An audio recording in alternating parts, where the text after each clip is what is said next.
today's lesson, what we're going to do is we're going to consider how serious the internal threats of 1793 were. We're going to describe the different measures taken by the Committee of Public Safety and the revolutionary government in Paris, and we're going to try and evaluate the efficacy, the effectiveness of these measures whilst considering the severity of these threats. So for some of you, this is going to be a bit of revision. We're going to be treading a bit of old ground, thinking about the expulsion of the Girondins, the rise of the Jacobins in Paris, and also things like the Vendée rebellion. But we're going to consider all of those things together today. So a few general trends just to kind of paint out before we go any further.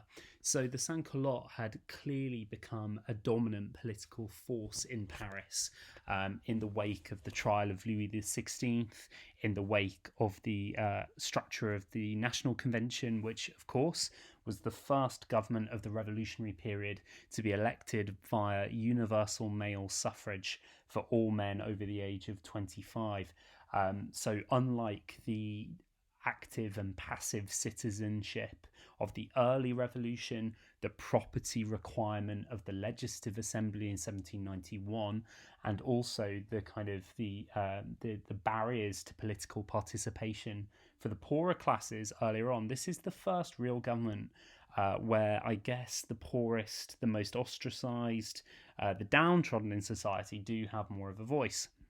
And of course, that voice has become stronger as a result of the radicalization of the revolution, the dragging of the revolution towards the left, the establishment of a republic, the increasingly important role the sans-culottes play as a result of the War of the First Coalition, the fact that these people are now making up a big force within the Revolutionary Army as a result of the conscription calls of 1792, and obviously that will be expanded massively in 1793 through the Levée en masse, where all able-bodied Frenchmen are forced to fight. So the sans-culottes in Paris have become increasingly militant. They are repeatedly calling for price controls of bread. So just to give you a few examples, so wages, food prices and living conditions in Paris were little better in 1793 than they had been in 1789. The British naval blockade had started in 1793 as Britain got dragged into the War of the First Coalition, and as a result, supplies from abroad were becoming scarcer.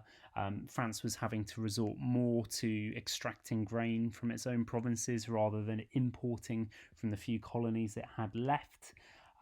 Average food prices had risen about 90% from 1791 to 1793. A good example is that an average size loaf of bread, so say £4, cost 8 sous in 1791, but 12 sous in 1793. But despite this massive inflation in the cost of bread and in living conditions, wages didn't rise as proportionately, and unemployment was also growing. Interestingly, Robespierre, who is starting to be a driving force of revolutionary politics, particularly by the June of 1793, the June-July of 1793, when he is admitted to the Committee of Public Safety, Robespierre actually shows little sympathy for these food rioters. But he does realise that there is political advantage to be gained in supporting the sans-culottes, their demands, and particularly the growing clamour on the streets of Paris for the retribution to be taken against grain hoarders, especially as people like Jean-Paul Marat begins to pen very vehement, incendiary columns in L'Ami du Peuple, basically saying that the Girondins, the government at the time, are responsible for this urban misery.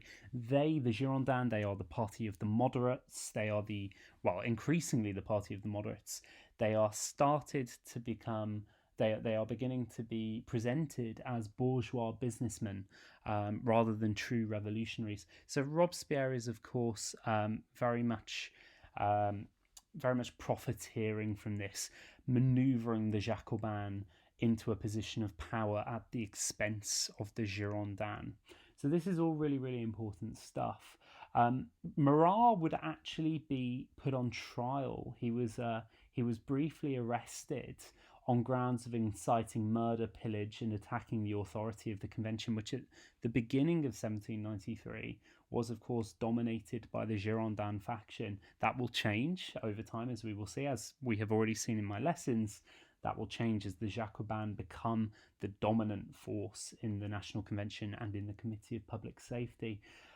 Marat was tried in front of the new Revolutionary Tribunal, which of course was very much coordinated by Danton in his position of Minister of Justice, but of course Robespierre had huge political influence at this point, despite not being, in de facto power at this point.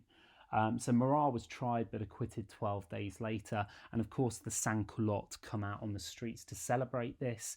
They become even more entrenched in their hatred of the bourgeois Girondins, who are now seen to have imprisoned and put on trial the voice of the people, the tribune of the people in Marat.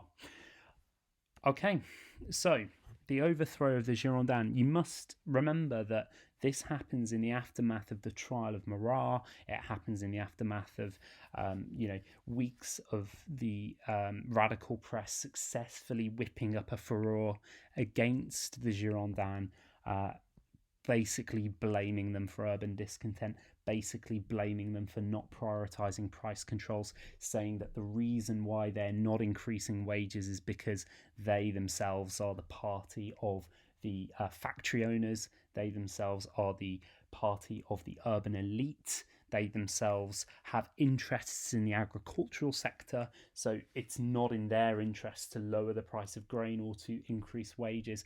So we start to see the Girondins obviously vilified by the radical press and put in this position, which perhaps is slightly unfair. On the 3rd of May, 8,000 sans-culottes demonstrators surround the convention demanding price controls on bread. Robespierre at this point makes a speech.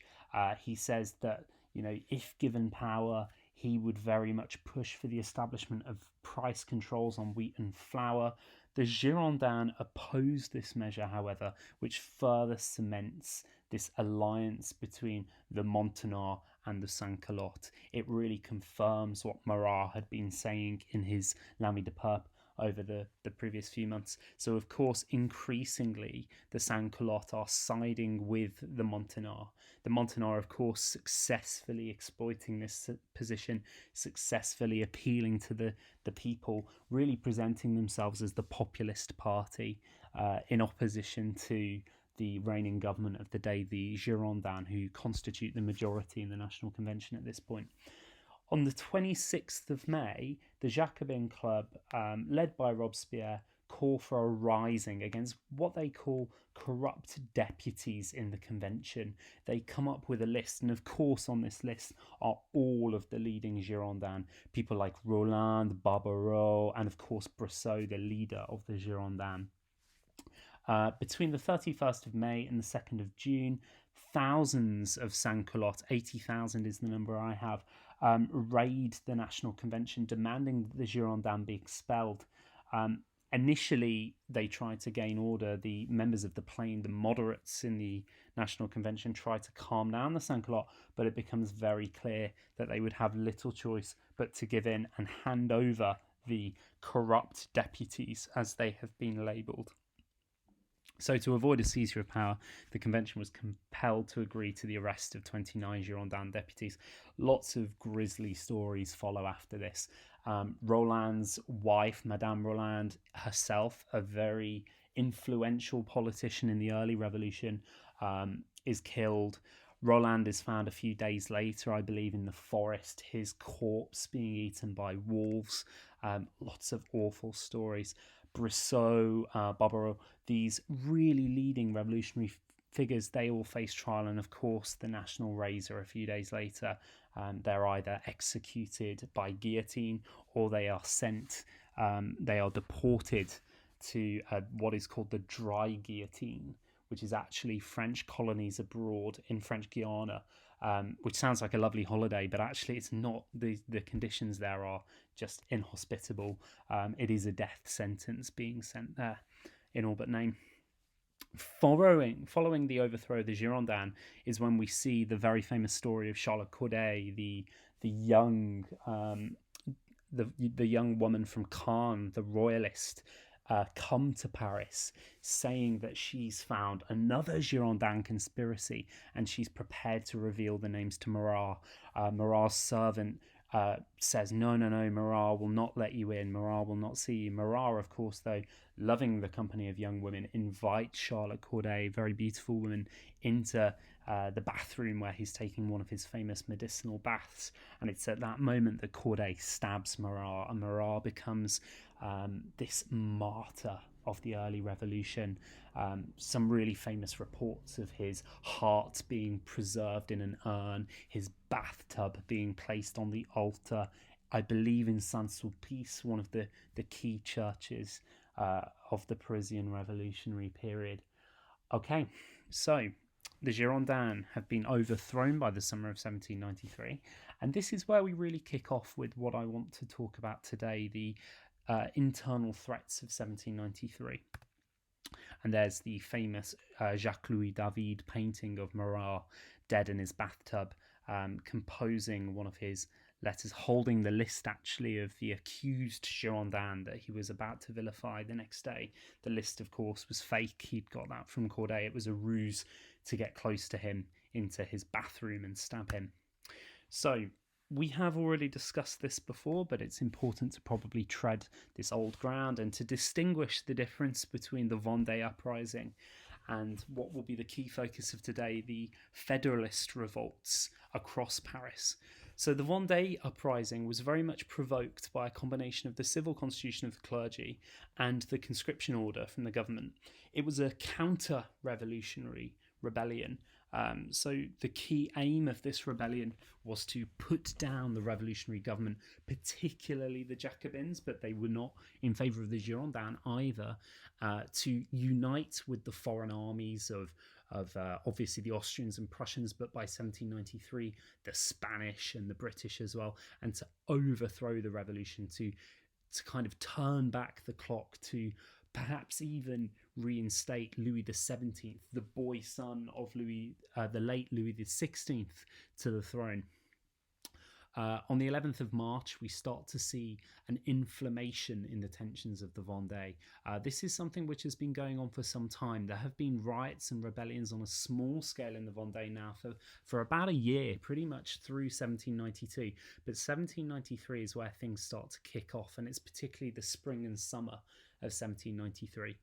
The Vendéists, they use a combination of guerrilla tactics and conventional warfare to start an armed uprising against the representatives on mission, the surveillance committees sent by the Committee of Public Safety to their regions to try to restore order and law and revolutionary force. By late March, the Vendéists number some 20,000, so they are a serious internal threat. You know, that's the size of a relatively modest revolutionary army. So not only is the revolutionary government facing armed uprisings externally, the war, of course, of the First Coalition, they are now fighting against their own countrymen, particularly in the Vendée. And more so, the Vendéists capture some of the key cities of the region. Saumur and Angers are two good examples of that. And as we've discussed before, the government's dealing with the Vendée could be described as nothing more than totally brutal, but definitely very successful. There are two facets of this approach: the terror that the central government, the Parisian Committee of Public Safety and the National Convention and the Committee of General Security wage in the Vendée. The two examples to be aware of are Jean-Baptiste Kléber, a great revolutionary general, today memorialized by the big Kléber Boulevard running down to the Arc de Triomphe in Paris. Kléber used what he called his infernal columns, soldiers from hell, literally marching through the Vendée countryside, setting aflame farms and crops, and literally starving the people into submission. There are conventional battles being taken, that are taking place during this period as well. The Battle of Cholet and the Battle of Le Mans. My first slide, this is a picture of the Battle of Le Mans. You can see the town reduced to rubble, the old kind of ancient guild hall, the wooden buildings, the smoke, the slayed people on the ground, the wagons upended. Really devastating scenes throughout this region as a result of Kleber's fierce fighting. Under the law of the 19th of March, armed rebels were executed within 24 hours of capture. So this is a really good example of the radicalization of the French Revolution. And over 8,700 people were executed in the region in March alone.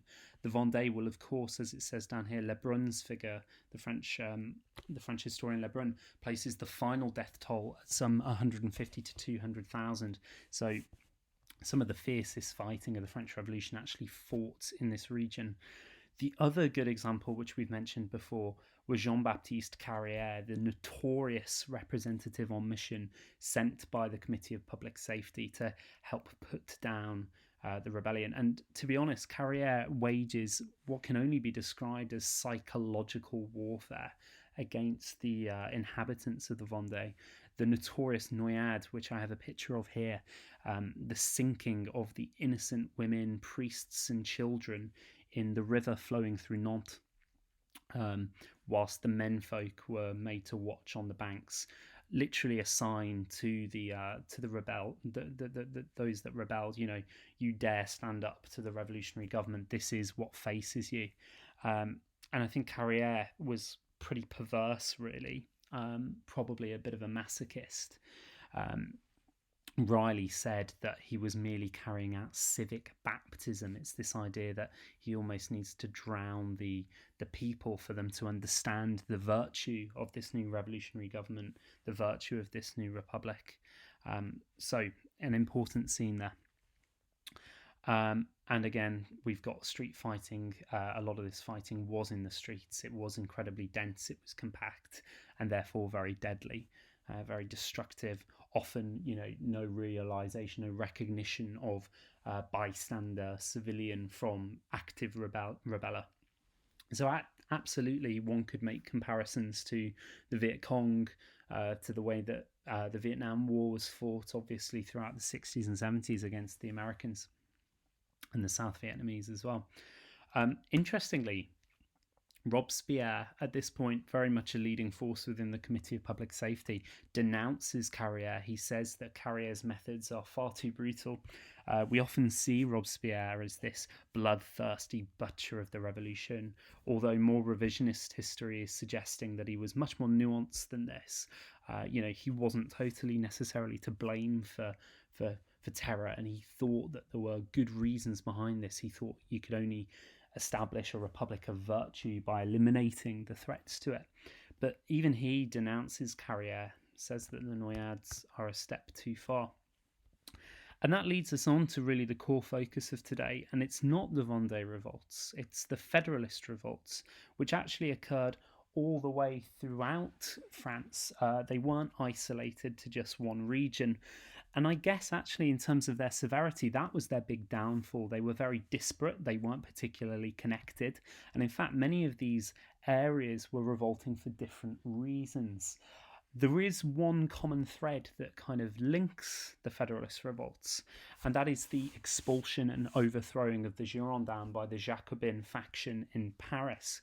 The Girondins, if you will remember, very much saw themselves as the party of the provinces. They were federalists. They were opposed to the increased centralization of power. They were opposed to the idea that revolutionary government in Paris should speak for all of the provinces. They should dictate the pace of change. And of course, they were incredibly suspicious of the growing power of the sans-culottes in Paris, for good reason, one might add. So really, it's the expulsion of the Girondins that sets off these Federalist revolts. But that is really the only thing that they have in common. On the 29th of May, the Jacobin leaders in Lyon, France's second city, you can see Lyon just down here, were forced out of office. This was followed at the beginning of June by similar expulsions of Jacobins across the country. Expulsions of Jacobins in the papal territories of Avignon, which had obviously been reclaimed by the revolution, in Bordeaux, the famous wine region, but also important city of Bordeaux, in Caen, where Charles Corday was from, who we discussed earlier, the big port city of Marseille, and Toulon. Toulon will form a bit of a case study, which we'll look at towards the end of this lecture. Basically, in all, 60 out of 83 départements across France protest against central government. They protest against the revolutionary Jacobin government. And they're protesting mainly against the expulsion of the Girondins, who they saw as a legitimate political force, because, of course, they were promising to give more power to the regions, to curb the influence of the radical sans-culottes, to curb the influence of the Paris Commune, and to curb the influence of the 48 Paris sections. So that's really what these revolts are for. That's about where it ends in terms of there being any trend or similarity, because actually the majority of these protests fizzle out. So although we start to see riots and demonstrations in 60 out of 83 départements, there are only really serious uprisings in 8 of them. And of course, those that I've mentioned before, Marseille, Toulon, Lyon, these are the big examples. These are the core examples. So, was this really a counter-revolutionary threat, or was it a reaction to the centralising control exerted by the Jacobins? As I've already mentioned, it's really important to distinguish the difference between these revolts and the Vendée Revolt, which we've just mentioned. The Vendée Revolt was very much about promoting monarchy, about bringing back the monarchy, about ending revolution, about uniting with the external powers, Austria and Prussia, and bringing back the Ancien Regime. That is not what the Federalist Revolts were about. The Federalist Revolts were largely actually revolutionary. They were still led by Republican figures. They still wanted to proceed with the revolution, but perhaps not at the same rate as the Jacobins, the Montagnards were dictating from Paris, and certainly not on the same terms as the radical sans-culottes and the sectionnaires in the Paris Commune were demanding in the city of Paris. They wanted the revolution to evolve on their terms, to suit their provincial and city needs. So that is really important to distinguish. So massive series of revolts, but not really connected with what's going on in the Vendée. This is where things get a little bit confusing, because the case study that we're going to look at, Toulon, is an example of a Federalist revolt which actually becomes a counter-revolution. So although it began as a response to the radical sectionnaire, the influence of the sans-culottes in Paris, it actually evolves into a full-blown counter-revolutionary revolt like that seen in the Vendée. And Toulon is the example that we are going to consider in a bit more detail. This is the case study that we are going to look at. So the Siege of Toulon, perhaps one of the distinguishing moments of the Federalist Revolts, certainly up there with the Federalist Revolt in Lyon, where the famous scenes of the revolutionary government charging in gung-ho, arresting the Federalists, tying them to cannons in the fields surrounding the city of Lyon and shooting them through with grape shot. Absolutely brutal scenes, obviously designed again, like we saw with Carrier, like we saw with Kléber in the Vendée, to impose psychological terror on the people of Lyon, to really make an example of them and to show them that the revolutionary government of Paris is a force to be reckoned with, and that any attempt at rebellion and counter-revolution or even opposition would end in the decimation of these regions. So the Siege of Toulon, very similar to that, begins in August and lasts until December 1793. As I've said here on the slide, it is part of the wider Federalist Revolts. The revolutionaries evicted the Jacobins, but soon the Departement's council was overrun by royalists. So as I've mentioned, this is an example of a Federalist Revolt which goes one step further and becomes a full-blown counter-revolutionary struggle against the government, like that seen in the Vendée. It's also really important to note that from the spring to early summer of 1793, Britain, and most significantly the British Army, had stepped up its efforts in fighting the War of the First Coalition, as it was now called, against revolutionary France. So obviously allying with the Prussians, the Austrians, and the Spanish to try and overthrow the French Revolution. And the strategy that the British are using at this point is a very classic British naval strategy. They are blockading the ports of the French mainland. So what you could see if you were an eagle-eyed observer going to the French coast in middle 1793 would probably just be lines of British warships literally parked up around the coastline, stopping imports from the colonies coming into France, trying to effectively starve the regions into submission. And what they do in Toulon is they go one step further. They actually unite with the royalists in the city and they provide military assistance. So on the 28th of August, Admiral Samuel Hood, Admiral of the Royal Navy, committed a force of 13,000 British, Spanish and Italian troops to the royalist cause within Toulon. The royalists welcomed the navy into the port city. Of course, they thought that they could use the British in their efforts to fight off the Armée Révolutionnaire, who were sent down from Paris to try and put down this revolt, just like they had done in Lyon, just like they had done in the Vendée. Toulon was especially significant. As we've already mentioned, it's a port city, and as you can see from this map, it is a port, but it's actually a very, very significant naval port. This is where a third of the French Navy was based. And of course, if the French had any hope of taking the War of the First Coalition to the enemy, they would need the Navy for troop transport, but they would also need the Navy for resupply. So the Navy, obviously strategically incredibly important to the future survival of the revolution.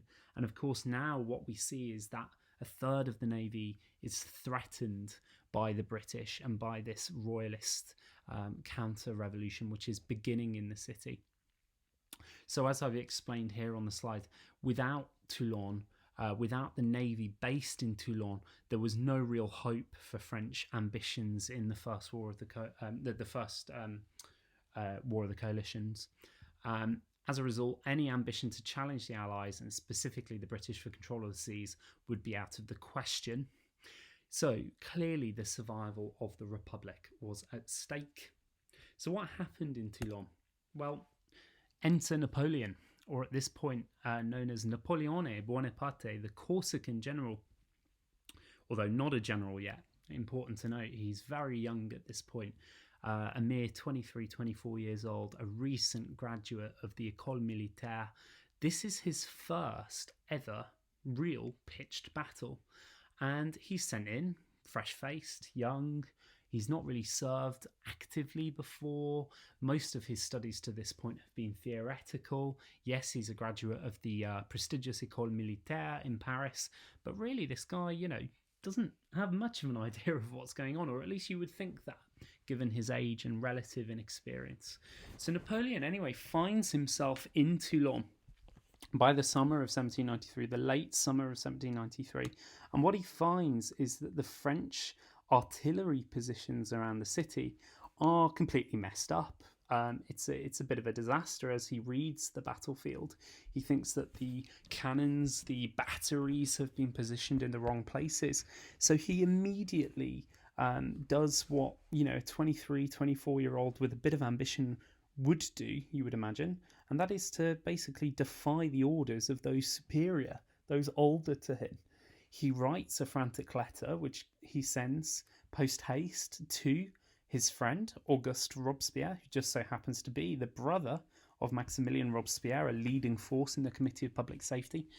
And he asks the French government, the CPS, for basically the power to commit insubordination, to not listen to his military betters, to not listen to his superiors, and instead to re-maneuver the French artillery cannons, the batteries, to a more advantageous position. So there's two ways that this could have really gone down. Had the the CPS kind of thought, oh, well, this is a 23-year-old, 24-year-old, he's never had any military experience. They could have just laughed at him. And then, really, Napoleon would have been culpable of insubordination. He's gone completely against the orders of his direct superiors. He's actually undermined them in a letter to the government. You would imagine that that would lead to a court-martial. It might have even led to Napoleon's execution, potentially. But fortune shines on him. The government in Paris, his friend Auguste Robespierre, petitions the CPS to listen to this new wily upstart general and to give him what he wants. And as a result of that, Napoleon is allowed to effectively remaneuver the artillery cannons, the batteries. And from that point onwards, the siege goes incredibly to plan. The British ships are exposed in the port of Toulon. Many of them are destroyed by the barrage of the artillery, and they are forced to flee. And within days, well, really within a few weeks, Napoleon, not in overall command, but certainly playing an important role with the artillery, has effectively beaten off the British, beaten off the counter-revolutionaries, and recaptured this absolutely vital port city of Toulon for the revolutionary government in Paris. Super important, super significant. Okay? There is a much better video than anything I could possibly create on the Epic History TV channel, which I have linked below in the comment. I really recommend that anyone that's interested in Toulon, interested in Napoleon's career, interested in the strategies that he deploys, interested in his ability to read the terrain, the battlefield, I really recommend that anybody with that interest should go and consult that video. There are some focus questions to consider whilst watching this video that I think would really help with your studies of the internal threats, but also the study of Napoleon, which will become more important next year for year 13. So the focus questions are: what was the significance of the city of Toulon for the French? We've already really discussed that, but good to commit that to your notes. Who was Napoleon de Bonaparte? And to be honest, in 1793, it's a good question because not many people knew who he was. It's young upstart. Why was he so successful? How did the government take reprisal against the royalist counter-revolutionaries following the siege of Toulon? And I think this final question is really important because obviously they're going to follow similar patterns to Lyon, similar patterns to Vendée. I won't ruin the story for you, but effectively, again, we see brutal reprisals.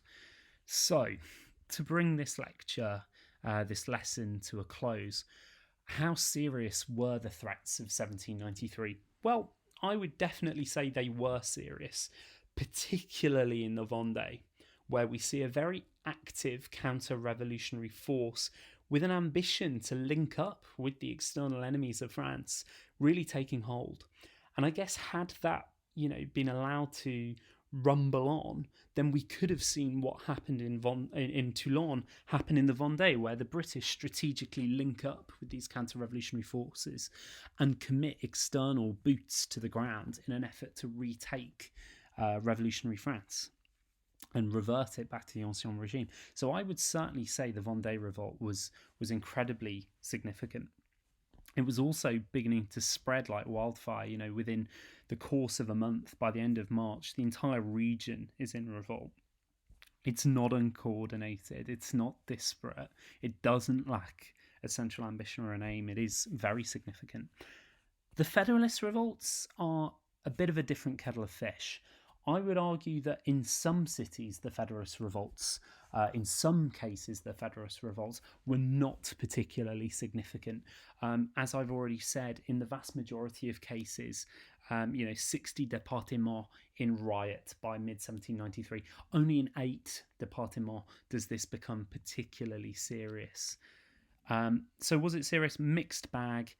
Certainly in Toulon, it became very serious, as again we saw this evolution of disgruntlement with the Paris government evolve into something much greater, evolve into a pure counter-revolutionary effort combined with the British to overthrow the Paris government. So let's consider some outcomes. So Ultimately, it's important to note that the Federalist Revolts were crushed, but were they a real threat? I'll leave that up to you. The general maximum caused much unrest in the provinces and the hoarding of grain. So, as we said in the second slide of this lecture, the sans-culottes were increasingly pushing for price controls. They achieved the general maximum by May and September. And what that's going to cause, which we'll talk about a bit more next lesson, is even more unrest in the provinces as the farmers become mobilised. They're angry at having to set their prices to a level that the urban workers can afford. They, of course, now are feeling as though they are not in control of the revolution. Provincial revolutionary ideas are being really repressed, and it's the urban workers, the artisans, the sans-culottes that are being privileged in this revolution. So of course what we're beginning to see after the passing of the general maximum are farmers siding with the Federalists, farmers siding with the counter-revolutionary people, and we're starting to see even more of a wedge, even more of a division between the urban revolution and the rural revolution, which we've already discussed had become a thing following the civil constitution of the clergy in 1791, obviously rural areas being much more religious on average. Food supplies were beginning to move to towns and cities, obviously at the expense of rural areas, and that's as a result of key pieces of legislation like death to grain hoarders, the sending in of the armée révolutionnaire against any farmers suspected of hoarding grain. The law of suspects provides the legislative machinery with which the central government can try these people as not only grain hoarders but actual conspirators, counter-revolutionaries. They're committing treason by the act of not supplying grain to the cities. So clearly we're seeing a radicalization and escalation in that sense. The sans-culottes had gained much influence within the convention.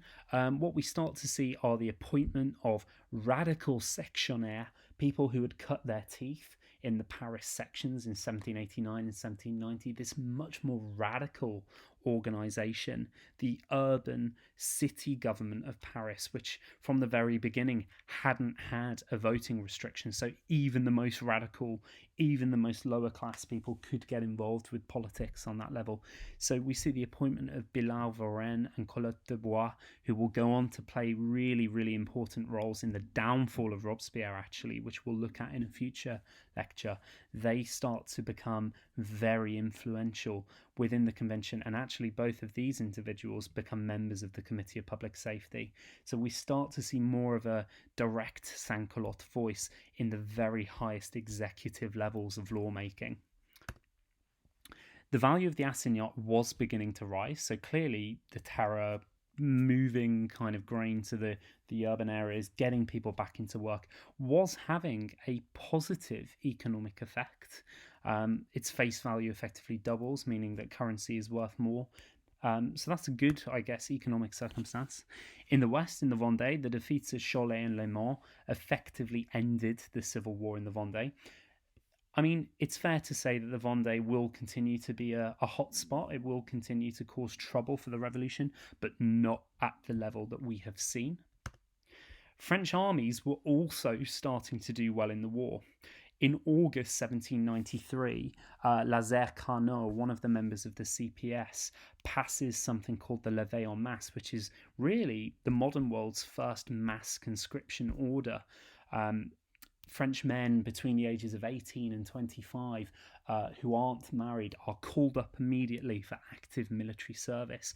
And what this effectively does is it means that the armies of the French Revolution quadruple, quintuple, septuple in some instances in size, and we start to see a real nation in arms. 1.5 million people pressed into the French army by the end of 1793, some historians suggest. And this is just absolutely massive compared to the old Ancien Regime professional standing armies of Austria, Prussia, and of course the British army, which at this point is tiny. So the French Revolution has really created a nation in arms. And as a result, they're starting to see massive victories. They're starting to push back the armies of the counter-revolution, the armies of the First Coalition. In September 1793, the French had driven the Spanish out of Roussillon in the south and the Piedmontese out of Savoy. So these are two instances of foreign armies literally being on the frontier of France, literally being in the territories of France, but now they're being pushed back. The British were defeated at Hondschoote and the Austrians at Watin in October. So we see a succession of French military victories, 4 big victories within the course of a month and a half. So the revolutionaries were, and that's supposed to say, in the driving seat. I think it's safe to say that by the end of 1793, the CPS is very much in control. We've got the law of Frimaire, which has conferred even more power on the CPS, even more power on individuals like Robespierre and the Committee of 12 Men. And the Jacobins, the Montagnards, alongside their alliance with the sans-culottes, the radical sectionnaires, and the radical Paris Commune, are really now dominating the French Revolution and dominating the situation in France. So, is the terror successful? By the end of 1793, undoubtedly, it is working. Internal enemies are being suppressed, external enemies are being suppressed. And if you remember, those are the 2 core ambitions of the terror. Terror without which virtue is meaningless. Terror without which the revolution cannot exist. By the end of 1793, that is very much the story. Things will change in 1794. And on that bombshell, we'll leave you for this lesson. So next lesson we'll pick up in 1794. We'll begin to look at the intrigue surrounding Robespierre and the different factions emerging within the CPS, the Indulgents, the Hebertists, the other faction, which is often known as the Expert faction, led by Lazare Carnot, and we'll start to look at the kind of peak of Robespierre's power and the fall of Robespierre's power. Disclaimer, probably the most brutal death coming up. Okay, thank you very much, guys. See you then.